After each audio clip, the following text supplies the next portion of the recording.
C'est un plaisir pour nous de vous retrouver comme toutes les semaines. Bonsoir à tous et bienvenue dans cette émission Défense citoyenne, un hebdomadaire qui vous donne l'actualité sur les forces de défense et de sécurité. Nous allons commencer comme d'habitude avec l'édito de la semaine. Colonel Mariam Sagara nous parle d'un sujet d'une importance capitale. Je vous invite à suivre avec beaucoup d'intérêt.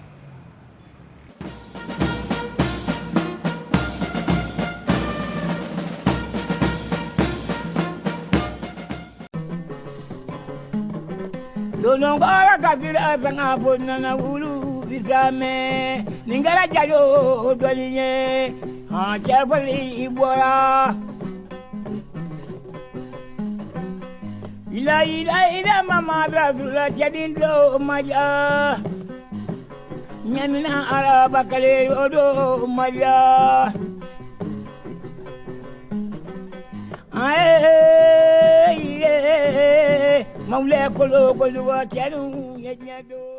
Djihadisme, terrorisme, salafisme, ils provoquent la confusion et l'amalgame pour mieux s'installer dans le subconscient des hommes.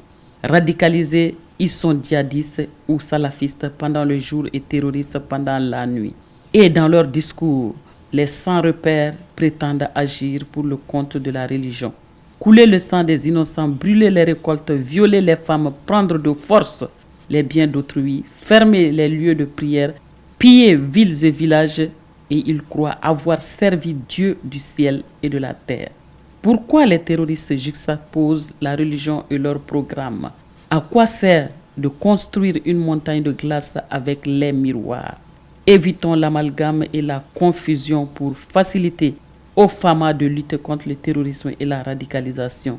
Longtemps restés sans soin, le terrorisme et les pratiques assimilées fragilisent la paix et attaquent nos valeurs sociales. Au-delà, ces maux du siècle ont atteint tout le Sahel. Ils mettent en mal la stabilité et menacent notre existence. Les communautés qui ont vécu des siècles ensemble se regardent aujourd'hui en chiens de faïence. Au pire des cas, elles s'entretuent. Nullement incompatible avec l'endoctrinement, le terrorisme est une violence mentale, morale, sociale importée pour piller nos richesses. C'est le projet de nos partenaires d'hier devenus aujourd'hui terroristes. Ils financent à coups de milliards le terrorisme. C'est pourquoi ils font son apologie à travers certains médias. Dites-leur que le sucre ne sert à rien quand c'est le sel qui manque et inversement.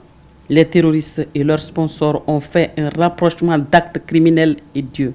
Ce dualisme ne vise pas l'expansion d'une religion, mais la destruction du tissu social au profit des programmes insoupçonnés. Peuple du Mali et de l'AES, le temps est venu donc de désassocier le terrorisme aux religions. Oui, le temps est venu de désassocier le terrorisme aux nationalités et aux origines ethniques. Si nous allons vaincre les terroristes qui créent les amalgames afin de fédérer les sensibilités, s'appuyant sur les sentiments d'humiliation et de rejet, peuple du Mali et de l'AES, pour vaincre le terrorisme, vivons comme nous le voulons et non comme les terroristes le veulent.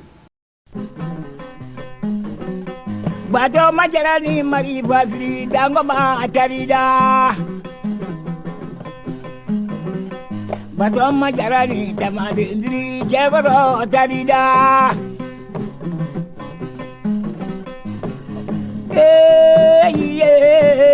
maule kolo koluwa jadu menwanye sajara sabawu ayamaye. Les forces de défense et de sécurité abattent un travail remarquable sur le terrain. De fin septembre à début octobre, nous vous présentons le bilan des opérations menées sur le terrain. Héroïne, les forces armées maliennes montrent leur suprématie sur le terrain. Des opérations d'envergure sont menées contre les groupes armés terroristes sur les différents théâtres. Les attaques déjouées, les terroristes arrêtés et les sanctuaires des forces du mal sont détruits presque au quotidien. Ainsi, grâce à la collaboration de la population de Gossi, les forces armées maliennes ont mis fin à la course d'un informateur hors pair des groupes armés terroristes le 1er octobre 2024. Âgé de 26 ans, Bouya Abdou Aboubakrine Samané était devenu incontournable dans le dispositif des terroristes. Il avait un modus operandi très rodé. Le jeune homme se faisait passer pour un commerçant de la place. Son rôle était de communiquer aux groupes armés terroristes tous les mouvements et activités des FAMA dans la zone. Le 3 octobre 2024, sur la base de renseignements, nos hommes ont interpellé au niveau du checkpoint sorti de l'Abezanga un déserteur de la garde nationale du Mali du nom de Baye Ag Mohamed. En effet, jeudi 15 août 2024, il a été envoyé à Niamey par le CSP pour rencontrer les chefs rebelles nigériens